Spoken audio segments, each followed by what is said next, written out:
अस्सलामुअलैकुम, welcome to my channel. And पिछले lecture में जो कि फ़र्स्ट लेक्चर था उसमें हमने मार्केटिंग की टाइप्स पढ़ ली थी। और मैं आपको ये बता दूं कि अगर आप लोग मुझे सपोर्ट करेंगे और कमेंट्स करेंगे तो मैं आगे रेगुलर वीडियो बना सकती हूँ। और जैसे कि आप जानते हैं कि हम अभी जो पढ़ रहे हैं वो मोहम्मद अमीन खालिद की बुक है। तो नोट्स जो मैंने आप लोगों से कहा था कि मैं नोट्स ज़रूर दूंगी, तो वो नोट्स इसमें से ही है और मैं बहुत जल्द आपको बता भी दूंगी, ठीक है। सो जब ये चैप्टर हमारा फिनिश हो जाएगा, कंप्लीट हो जाएगा, तो फिर हम जो है इसका नोट्स लेंगे, ठीक है। सो हम स्टार्ट करते हैं। हम यहाँ पढ़ते हैं मार्केटिंग फंक्शंस। वो मार्केटिंग फंक्शन का यहाँ आपको चार्ट नज़र आ रहा होगा पेज नंबर 19 पर। और यहाँ जो है देखें, मार्केटिंग फंक्शंस यानी कि हमारी जब कोई प्रोडक्ट बन जाती है तो उसके बाद हमारी यानी कि मैंने आपको पिछली वीडियो में बताया था हमारी दो टाइप्स होती हैं। मतलब बिज़नेस में दो काइंड्स होती हैं, या दो बिज़नेस के दो पार्ट्स होते हैं। एक मैन्युफैक्चरिंग पार्ट होता है और दूसरा मार्केटिंग पार्ट होता है, ठीक है। तो मैन्युफैक्चरिंग में तो ये होता है किसी भी प्रोडक्ट को रॉ मटेरियल से और फिनिश गुड्स में कन्वर्ट करना, ठीक है। सो मैन्युफैक्चरिंग हो गई, और उसके बाद जो भी प्रोसेस होता है वो सब मार्केटिंग फंक्शंस में आते हैं। अब मार्केटिंग फंक्शंस मीन्स कि मार्केटिंग में क्या क्या काम होते हैं, सही है। सो नंबर 1 है फंक्शन ऑफ एक्सचेंज यानी कि ट्रेड। यानी कि हम मार्केटिंग में क्या होता है कि हम अपने गुड्स को सेल करते हैं या ट्रेडिंग करते हैं उसकी, और उसके बाद हमें उसके एक्सचेंज में कुछ मनी मिलता है, ठीक है। इसके अलावा फंक्शंस ऑफ डिस्ट्रीब्यूशन, मार्केटिंग में डिस्ट्रीब्यूशन करते हैं, यानी कि क्या क्या चीज़ें बनी हैं उसको अलग अलग जगहों पे डिस्ट्रीब्यूट कर देते हैं। इसके अलावा फैसिलिटेटिंग फंक्शंस, यानी कि इसमें क्या क्या क्या फैसिलिटीज़ मौजूद होती हैं, तो ये हम पढ़ेंगे। फंक्शन ऑफ एक्सचेंज में सबसे पहले ट्रेडिंग में दो तरह की ट्रेडिंग होती है, एक फॉरेन ट्रेड होता है और एक home trade. Foreign trade means जब कंट्री जो होता है हमारे, जिस कंट्री में हम बना रहे हैं गुड्स, यानी कि हमारी पाकिस्तान कंट्री है, ठीक है, और हम जो है वो गुड्स दूसरे कंट्री को प्रोवाइड करें। फॉर एग्जांपल यूएस को अगर हम वो गुड्स बेच रहे हैं, सेल कर रहे हैं, तो ये जो ट्रेडिंग कहलाती है, ये जो एक्सचेंज कहलाता है, या ये जो मार्केटिंग कहलाती है, ये जो है फॉरेन ट्रेड कहलाता है, ठीक है। फॉरेन ट्रेड दो तरह के होते हैं, एक होता है इम्पोर्ट और एक होता है एक्सपोर्ट।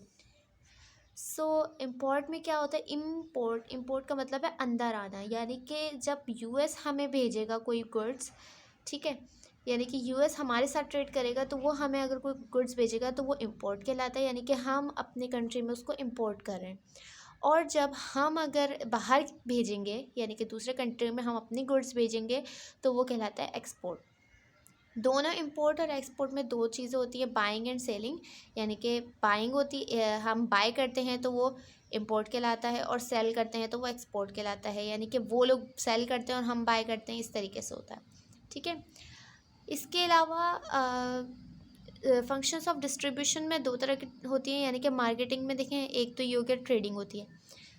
फंक्शंस ऑफ डिस्ट्रीब्यूशन में क्या क्या फंक्शंस होते हैं, वो है स्टोरेज और ट्रांसपोर्टेशन। जाहिर सी बात है, कोई भी गुड्स तैयार होती है, कोई भी गुड्स बन जाती है, तो फिर उसके बाद हम क्या करते हैं, उसको या तो स्टोर कर लेते हैं, वेयर हाउस में रख देते हैं, या फिर डायरेक्ट ट्रांसपोर्ट करके किसी शॉप पे या जहाँ भी उसको पहुँचना होता है वहाँ हम पहुँचा देते हैं, ठीक है। तो ये दो तरह के फंक्शंस होगा, स्टोरेज यानी कि वेयर हाउस में रखना, और ट्रांसपोर्टेशन यानी कि हम कहीं किसी और जगह पहुँचाना, ठीक है। इसके अलावा यहाँ आ जाता है फैसिलिटेटिंग फंक्शंस। उसमें जो है चार तरह के, standardisation, grading and information, finance and risk. जाहिर सी बात है कि जब भी किसी प्रोडक्ट को बनाते हैं तो मार्केटिंग का यही फंक्शन होता है कि उसका एक स्टैंडर्ड बनाए, ठीक है।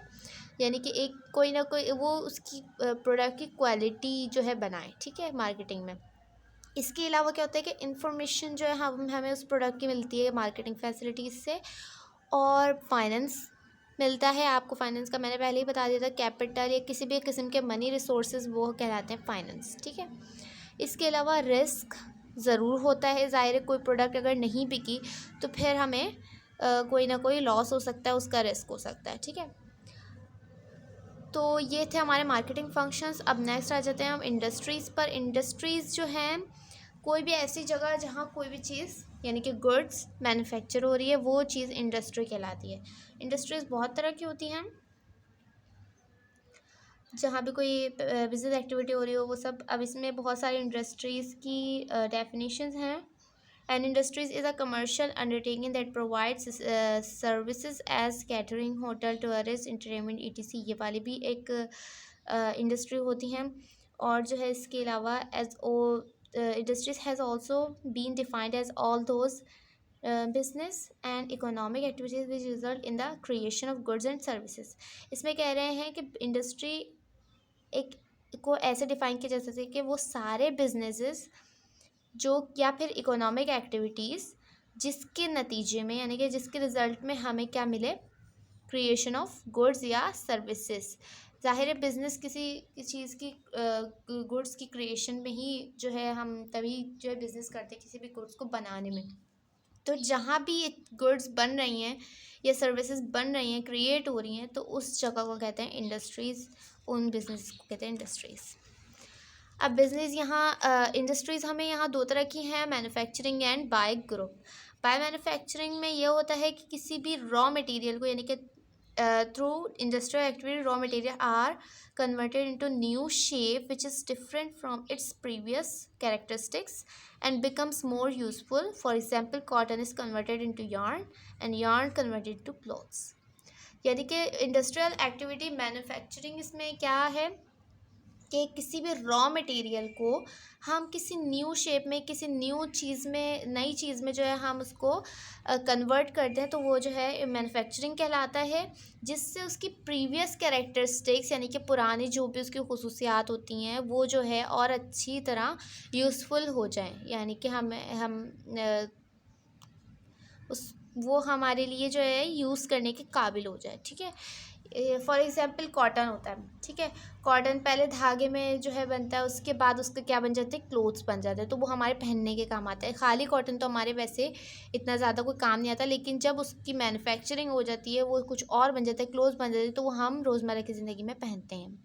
ठीक है, इसके बाद आ जाता है ग्रुप। बाय ग्रुप का मतलब है कि बहुत सारी इंडस्ट्रीज़ यानी कि इंडस्ट्री में refer to any branch of productive manufacturing enterprises collectively. Textile industry is the group of several textile mills. यानी कि जब बहुत सारी इंडस्ट्री, ये बाय ग्रुप होता है कि जब कोई भी एक कंपनी जब एक ही काम कर रही है, फॉर एग्जांपल एक चीज़ अगर कॉटन या कोई कपड़ा बना रही है कॉटन से, तो इसी तरीके की बहुत सारी जो हैं कॉटन बनाने वाली या कपड़े बनाने वाली जो भी इंडस्ट्रीज़ होंगी, उन सबको मिला के वो एक ही इंडस्ट्री कहलाएगी। सही है। फॉर एग्जांपल टेक्सटाइल, यानी कि टेक्सटाइल की तो बहुत सारे मिल्स हैं, लेकिन वो एक साथ होके क्या बनाती हैं, टेक्सटाइल इंडस्ट्री। ओके, उसके बाद आते हैं काइंड्स ऑफ इंडस्ट्री। इंडस्ट्री की बहुत सारी काइंड्स हैं। बाय साइज़ के हिसाब से जो है इंडस्ट्री की दो काइंड्स हैं, हैवी इंडस्ट्री और लाइट इंडस्ट्री। हैवी इंडस्ट्री जो है इसमें बेसिकली हैवी गुड्स बनाते हैं, यानी कि कोई भी इंडस्ट्री जिसमें हैवी गुड्स बनाते हैं, फॉर एग्जांपल किसी स्टील की चीज़ हो गई, कोल माइनिंग हो गई इंडस्ट्री, वो सारी इंडस्ट्री जो है हैवी इंडस्ट्रीज़ में आती हैं। इसके अलावा लाइट इंडस्ट्रीज़ वो होती हैं जिसमें हल्की चीज़ें बनाते हैं, for example electronics, glasswares, paper, ETC. ये सारी जो हैं कहलाती हैं लाइट इंडस्ट्रीज़। ठीक है, उसके बाद बाय प्रोडक्शन प्रोसेस, यानी कि प्रोडक्शन के अलग अलग तरीके के प्रोसेस होते हैं जिसकी वजह से गुड्स बनती हैं, तो उस हिसाब से भी इंडस्ट्रीज़ को डिवाइड कर सकते हैं हम। सबसे पहले आता है एक्सट्रैक्टिंग इंडस्ट्रीज़, उसके बाद analytical industry, synthetic industry and fabricating industry. आइए हम देखते हैं इसको क्या करते हैं, क्यों बोलते हैं। Extracting industries, it refers to mining by which coal, gold, diamonds are extracted from under the ground. The industry includes drilling process through which oil and petroleum products are extracted. Taking things out of the sea is also a part of extracting industry. Fishing, mining, quarrying, forestry, farming all fall under the extracting industries। यानी कि किसी भी जब raw material की निकालना, यानी कि जब आप फॉर एग्ज़ाम्पल नमक होती है, नमक की कान होती है, उधर से नमक को निकालना पड़ता है, उसके बाद जो है उसको खालिज करना होता है। तो उसमें जो एक्सट्रैक्टिंग से आपको नज़र आ रहा होगा कि ज़मीन से कोई भी रॉ मटेरियल को, प्योर चीज़ों को निकालना, एक्सट्रैक्टिंग करना, वो उनकी अलग इंडस्ट्री होती है, यानी कि वो अलग लोग करते हैं। फॉर एग्ज़ाम्पल फार्मिंग भी इसमें आता है, यानी कि जब कॉटन बन जाती है तो वो जो फार्मर्स होते हैं वो उसको निकालते हैं, ठीक है, वो अलग इंडस्ट्री कहलाएगी। उसके बाद जब उसके आगे जो भी उसके साथ हो वो दूसरी इंडस्ट्रीज़ कहलाती हैं, ठीक है। लेकिन किसी भी प्योर चीज़ को ग्राउंड से या अर्थ से अंदर से निकालना, वो जो है एक्सट्रैक्टिंग इंडस्ट्री में आती है, ठीक है। उसके बाद है analytical industry. Under this process, a product is broken down into its parts. By the anatomy of oil, we produce diesel, different qualities of petrol, kerosene, etc. Distilling, oil refining, meat packing, and lumber milling come under this industry. Analytical industry में जो है, जब कोई भी चीज़ अब हमारे पास आ गई raw material, ठीक है, अब उसको हमने तोड़ दिया, यानी कि किसी भी प्रोडक्ट को या किसी भी रॉ मटेरियल को हम तोड़ के अलग अलग चीज़ें बना लें, तो वो जो है वो इंडस्ट्री जो कि ये काम करती है वो एनालिटिकल इंडस्ट्री कहलाती है। फॉर एग्ज़ाम्पल, अब हमारे पास आ जाता है नारियल, कोकोनट आते हैं। सो कोकोनट को क्या करते हैं, उसको फिर हम पीस के करके उसका तेल अलग कर देते हैं और उसकी जो है खोपरा जो है पिसा वो अलग कर देते हैं। तो इस तरह की इंडस्ट्रीज़ जो है ये एक चीज़ से दो चीज़ें बना लेती हैं अलग अलग किस्म की, ठीक है। यानी कि देखें, फॉर एग्जांपल इसमें जो दिया हुआ है वो है कि हमारे पास जब ऑयल आता है, ठीक है, सो ऑयल से क्या क्या चीज़ें प्रोड्यूस हम कर लेते हैं, डीजल कर लेते हैं, पेट्रोल कर लेते हैं, कैरोसिन कर लेते हैं, दूसरे तरह की जो है चीज़ें बना लेते हैं, तो वो जो है एनालिटिकल इंडस्ट्री करती हैं सब। उसके बाद आता है synthetic industry. Here 2 or more element or part are combined to produce a new product. For example are iron, glass, yarn, crockery. Glass fiber are the result of synthetic process. Assembling plant is a type of this industry. इसमें क्या कह रहे हैं, जब कोई भी दो चीज़ों को एक साथ मिला के कोई नई प्रोडक्ट तैयार कर ली जाए तो उसे सिंथेटिक इंडस्ट्री कहते हैं, ठीक है। फॉर एग्जांपल ग्लास भी दो चीज़ों से मिलकर बनता है, आयरन भी दो चीज़ों से मिलकर बनता है। तो वो जो दो चीज़ें हैं उसको हम मिला के अगर कोई एक नया एलिमेंट या नई चीज़ बना ले तो वो जो है, जो भी ये काम करती हैं वो इंडस्ट्री सिंथेटिक इंडस्ट्री कहलाती हैं। उसके बाद आते हैं fabricating industry. It is the industry when cutting, weaving, treating, pressing, finishing और dyeing process takes place. वो इंडस्ट्री जहाँ जो है कटिंग होती है, वीविंग होती है, ट्रीटिंग होती है, प्रेशरिंग होती है, फिनिशिंग होती है और डाइंग होती है, यानी कोई भी चीज़ हम बनाते हैं। फॉर एग्जांपल इसमें दिया हुआ स्टील है। And textile industries are the examples में टेक्सटाइल इंडस्ट्री में ऐसे एग्जाम्पल दे दूँ कि अगर कॉटन आपका, अब हमारे पास कपड़ा है, ठीक है, हमने क्या किया, उसको प्रेस किया, उसको डाई किया, फिनिश किया, उस पर पॉलिश की, ये चीज़ें होती हैं। तो ये सब जो है जो करती हैं वो फैब्रिकेटिंग इंडस्ट्रीज़ करती हैं या कहलाती हैं, ठीक है। बिजनेस एंड ऑब्जेक्शन को हम छोड़ देंगे। स्कोप ऑफ बिजनेस पर आ जाते हैं। स्कोप यानी कि बिजनेस की रेंज कैसे हुई और उसमें क्या क्या चीज़ें शामिल हैं, फैक्टर्स भी कह सकते हैं इसे, ठीक है। सो इसमें सबसे पहला जो फैक्टर होता है, इसमें कह रहे हैं कि the scope and range of commerce can be determined from the fact that it includes production, marketing, banking, finance, transporting, warehousing, insurance and information. These factors are elements of commerce are discussed in the lines to follow. इसमें इसको factor भी कह सकते हैं business के, कि क्या क्या चीज़ें बिजनेस में होती हैं या ज़रूरी हैं, तो वो जो है वही स्कोप ऑफ बिजनेस है, या बिजनेस के फंक्शंस भी कहला सकते हैं या फैक्टर्स भी कहला सकते हैं, ठीक है। सबसे पहले आते हैं प्रोडक्शन। जाहिर सी बात है कि कोई भी बिज़नेस बगैर कुछ प्रोड्यूस किए, कोई भी प्रोडक्शन किए नहीं रह सकता, या कोई भी बिज़नेस का असल मकसद ही जो है प्रोडक्शन होता है।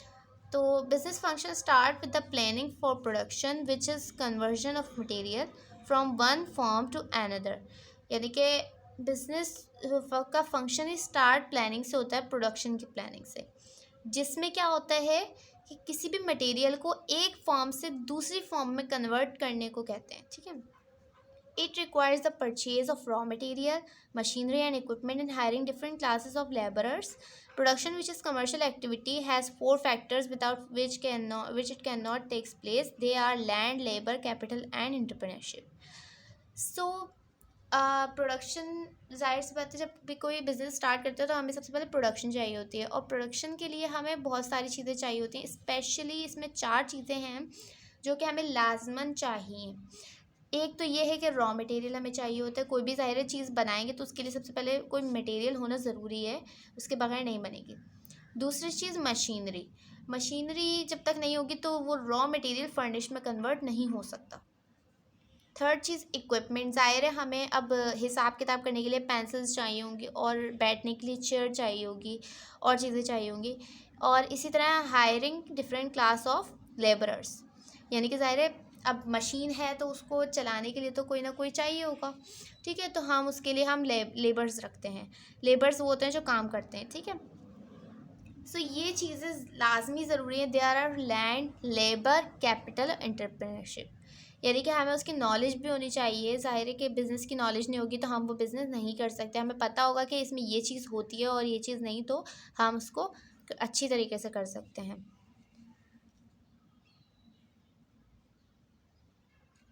Better production depends on proper and timely planning, effective quality control, subtle selection of manpower, minimization of cost, continuous research, right and quality material, modern plant machinery and equipment, knowledge of customers' taste and market trends, and best possible combination of ingredients. इसमें कह रहे हैं कि better production अगर हमें अच्छी करनी हो तो हमें इन चीज़ों का ख्याल रखना चाहिए कि टाइमली प्लान होना चाहिए, यानी कि बिल्कुल टाइम पे प्लानिंग होनी चाहिए। इसके अलावा क्वालिटी कंट्रोल अच्छा होना चाहिए, यानी कि जो हम प्रोडक्ट बना रहे हैं उसकी क्वालिटी अच्छी रखनी चाहिए। इसके अलावा जो है selection of man power, purchasing power लोगों की जो है हमें पता होनी चाहिए कितनी है, तो हम उस हिसाब से ही चीज़ें बनाएं। इसके अलावा जो है मिनिमाइजेशन ऑफ कॉस्ट, यानी कि कम से कम हमारी कीमत, यानी कि हमारे पैसे कम से कम लगें और अच्छी से अच्छी चीज़ बन जाए।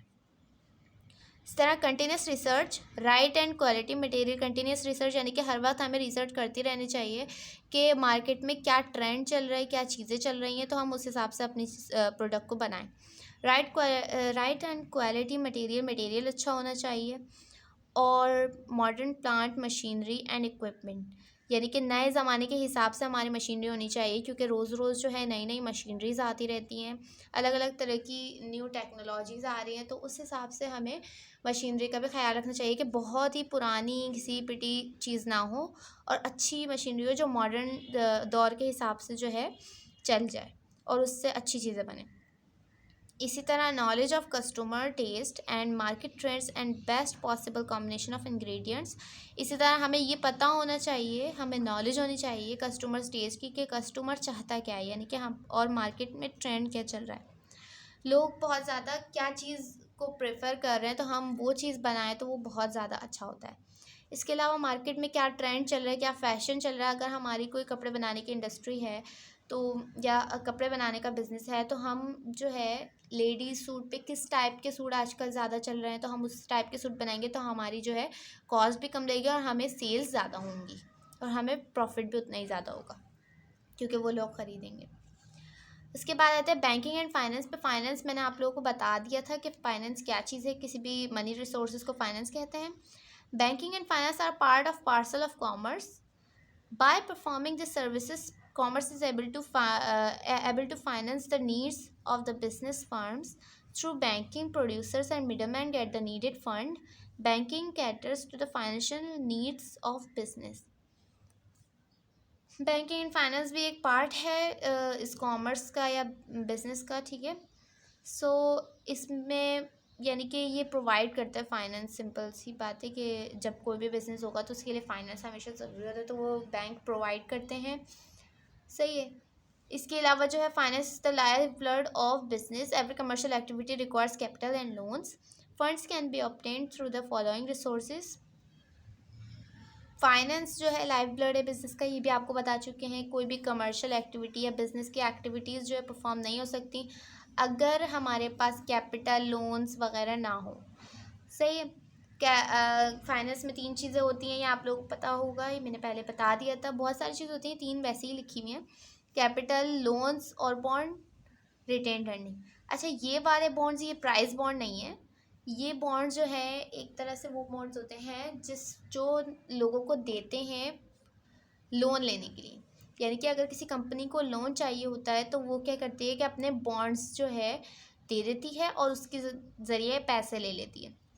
फिर बाद में क्या होता है, वो बॉन्ड वापस लेती है, जब लोग देते हैं तो वो वापस लेती है और उनको वापस पैसे दे देती है। तो ये एक तरह का लोन ही है, तो इसलिए इसमें लोन्स और बॉन्ड्स लिखा हुआ है।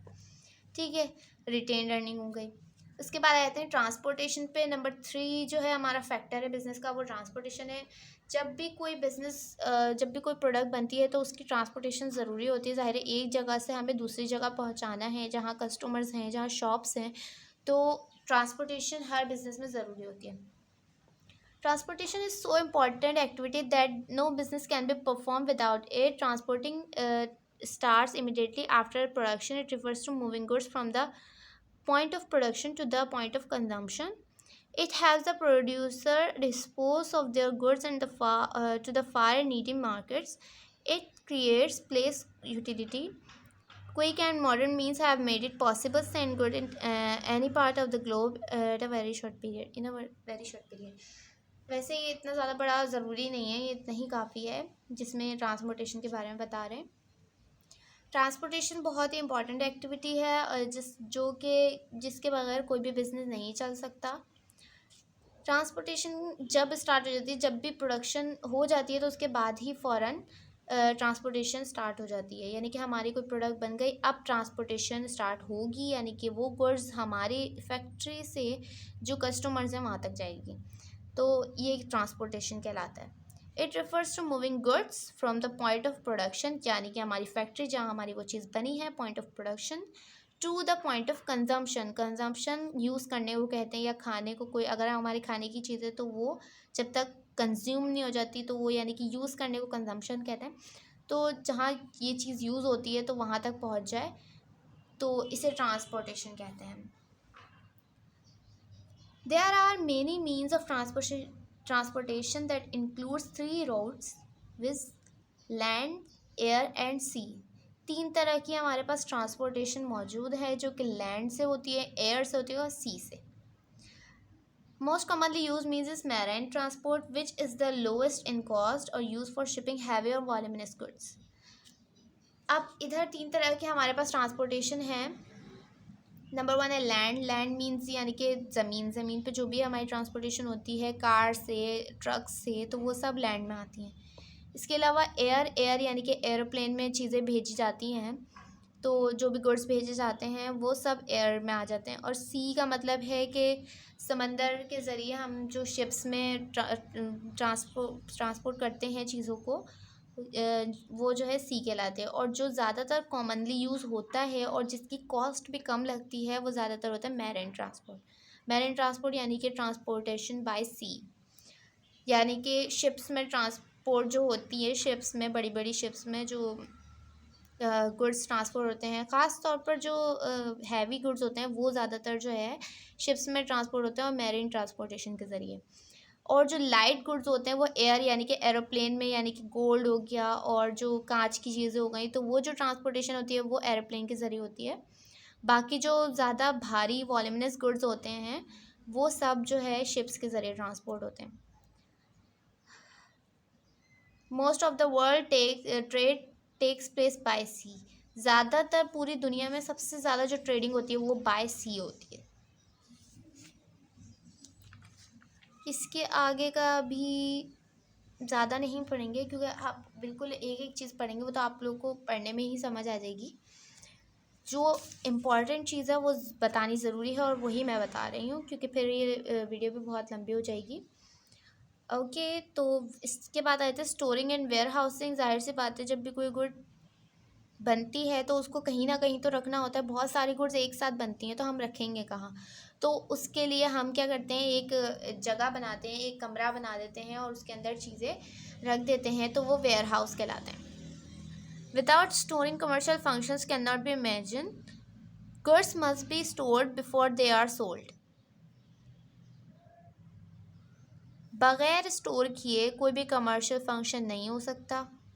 गुड्स को लाजमन जो है सेल होने से पहले कहीं ना कहीं स्टोर करना पड़ता है. It is needed advance after production. It refers to holding the goods when they are produce until they are consumed. ये इसे कहते हैं कि हमारी गुड्स जो है तैयार हो जाएं और जब तक वो कंज्यूम नहीं होती तब तक कहीं किसी ऐसी जगह रख दी जाएं जहां वो सेफ रहें. उसे वेयर हाउस कहते हैं, वेयर हाउसिंग कहते हैं, वेयर हाउस कहते हैं. सही. They storing creates time utility. There are many kinds of stores and warehouses where surplus goods are stocked awaiting their demands. यानी कि जब तक डिमांड नहीं आती तब तक हम उन गुड्स को वेयर हाउस में रख सकते हैं. इसके आगे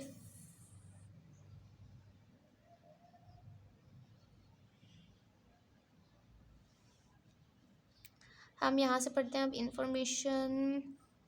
इन्फॉर्मेशन को हम छोड़ देंगे, वैसे ये इतना ज़्यादा इम्पोर्टेंट है नहीं, लेकिन इसमें सिर्फ ये कह रहे हैं कि commerce extends to getting information from various sources and media. It requires information at every stage in production, in buying and selling. In research, one needs exact and latest information. Well-informed businessman is more successful than an uninformed person. यानी कि कोई भी business करने में ज़ाहिर है हमें हर चीज़ का ख्याल रखना पड़ता है. हमारे पास हर तरह की इन्फॉर्मेशन मौजूद होनी चाहिए कि क्या चीज़ चल रही है मीडिया पे, क्या नहीं. और प्रोडक्शन में भी, बाइंग एंड सेलिंग में भी, क्या ज़ाहिर हम अगर बॉस हैं, हमने जैसे हमारा बिज़नेस है तो हम क्या करेंगे, हर एक चीज़ का ध्यान रखेंगे कि हम अब इतनी सेल हो गई है, इतनी नहीं, इतनी बाइंग हो गई है, इतनी नहीं. तो ये चीज़ें हमें हमेशा जहन में रखनी चाहिए और हमें पता होना चाहिए. कभी भी अनइन्फॉर्म पर्सन सक्सेसफुल नहीं होता. जब तक ज़ाहिर अगर हम बिज़नेस चला रहे हैं और हमें अपने बिज़नेस के बारे में ही कुछ नहीं पता तो ज़ाहिर है हम उसके मुताबिक जो है डिसीजन नहीं ले सकते और इस तरह हम सक्सेसफुल भी नहीं हो सकते. उसके बाद आ जाते हैं इसमें इंफॉर्मेशन दो तरह की होती हैं, प्राइमरी और सेकेंडरी. प्राइमरी इन्फॉर्मेशन वो होती है जो हम स्टडी करते हैं, रिसर्च करते हैं, तो वो प्राइमरी और ख़ुद से हम जो एनालिसिस करते हैं वो प्राइमरी इन्फॉर्मेशन में आता है. और सेकेंडरी इन्फॉर्मेशन में जो हमें इन्फॉर्मेशन सोर्सेज से पता लगती है, दूसरे सोर्सेज से, फॉर एग्ज़ाम्पल न्यूज़पेपर से, बुक्स से, और कोई और डेटा कलेक्ट करके हमें बता रहे हैं कि ये हुआ है, तो वो सेकेंडरी इन्फॉर्मेशन कहलाती है. इंश्योरेंस रिस्क, कोई भी रिस्क होता है तो वो जो है बिज़नेस में लाजमी होता है. हमें हर चीज़ हमें अपना जो है ब्रेन प्रिपेयर रखना पड़ता है, माइंड प्रिपेयर रखना पड़ता है कि हमारे बिज़नेस में कभी भी कोई रिस्क आ सकता है. तो हम उस हिसाब से इंश्योरेंस करते हैं या नहीं करते हैं. मैंने पिछले वाले लेक्चर में आप लोगों को बताया था कि इंश्योरेंस क्या होता है. किसी भी रिस्क से बचने के लिए एक बिजनेसमैन अपनी एक प्रोटेक्टिव शील्ड के तौर पर इंश्योरेंस को इस्तेमाल करता है. Business risk include theft, fire, sinking of the ship, change in prices, government policies और restrictions, strikes, lockouts, change in fashion, invention, change taste of consumers, drop in sales. So इसमें risk जो है बहुत तरह के होते हैं. चोरी हो गई, हमारे फायर यानी कि आग लग गई, या हमारी जिस शिप में जो चीज़ें जा रही थी वो डूब गई, या प्राइस चेंज हो गए, गवर्नमेंट की पॉलिसीज़ चेंज हो गई, रिस्ट्रिक्शन लग गई, स्ट्राइक्स हो गई. इसके अलावा फ़ैशन चेंज हो गया जो हमने बनाई थी गुड्स का, और दूसरी इन्वेंशंस आ गई, या कंज्यूमर का टेस्ट चेंज हो गया, यानी कि कंज्यूमर अब कुछ और चाह रहा है. इसके अलावा जो है हमारी सेल्स गिर गई. तो ये सारे अलग अलग तरह के रिस्क हैं.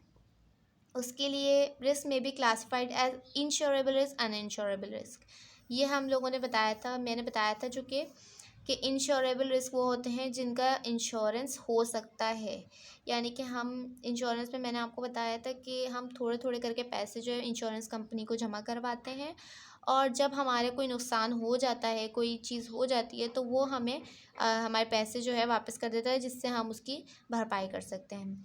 सो इसी तरह अनइंश्योरेबल रिस्क वो होते हैं जिनका इंश्योरेंस नहीं हो सकता। Those risks which can be covered under an insurance policy are referred to as insurable risk and entail theft, fire and sea hazard. तो ये सारी चीज़ें जो जैसे चोरी हो गई तो हम अपने पैसे ले सकते हैं, या अपना जो है वो रिस्क जो कि इंश्योरेंस पॉलिसी के अंदर कवर हो जाएं, वो रिस्क कहलाते हैं insurable risk. Risk that can not have insurance cover are known as uninsurable risk. वो रिस्क जो कि इंश्योरेंस पॉलिसी के ज़रिए कवर नहीं हो सकते, या इंश्योरेंस पॉलिसी मना कर देती है, या इंश्योरेंस पॉलिसी में ये नहीं होते रिस्क, तो वो जो है अनइंश्योरेबल रिस्क होते हैं। फॉर एग्ज़ाम्पल कि हमारे प्राइस चेंज हो गए या फैशन चेंज हो गया, ज़ाहिर है फिर ये कोई वैसा रिस्क तो नहीं हुआ जो कि हमें पता ना हो या जो भी हो। तो और इसके अलावा कंज्यूमर का टेस्ट चेंज हो गया, या कोई कंपटीशन हमारे उसमें आ गया, यानी कि हम जो प्रोडक्ट बना रहे हैं तो वैसे ही कोई और प्रोडक्ट बनाने लग गया तो वो कंपटीशन आ गया, ठीक है। तो ये सारे इसके हमारे इंश्योरेंस नहीं होती है। These risks arise out of marketing activities and can only be minimized by better and effective management. इसमें कह रहे हैं कि ये रिस्क जो है जो आते हैं बढ़ते हैं, ये इसी वजह से होते हैं कि मार्केटिंग एक्टिविटीज़ की वजह से। इसके अलावा इससे क्या होता है कि इफ़ेक्टिव मैनेजमेंट कम हो जाती है, या कोई भी हमारा जो बिज़नेस होता है वो थोड़ा हल्का या कम हो जाता है। इसके आगे ग्रेडिंग मैंने आप लोगों को बता दिया था कि किसी भी चीज़ को गुड्स की एक जो है स्टैंडर्ड बनाना, उसके ब्रांड बनाना, या उसकी जो है बाइंग एंड सेलिंग को, हर चीज़ को स्टैंडर्ड में रखना, इसको एक टाइम में रखना, या बिल्कुल वक्त पे जो है उस चीज़ का बनना, या हर चीज़ की मैनेजमेंट वगैरह, ये सब जो है ग्रेडिंग में आता है। इसके अलावा ट्रेड यानी कि बाइंग एंड सेलिंग, ज़ाहिर कोई भी बिज़नेस बग़ैर ट्रेडिंग के चल ही नहीं सकता। जब हमारी कोई चीज़ बाइंग या सेल नहीं होगी तो ज़ाहिर फिर हमारा बिज़नेस का फ़ायदा क्या है।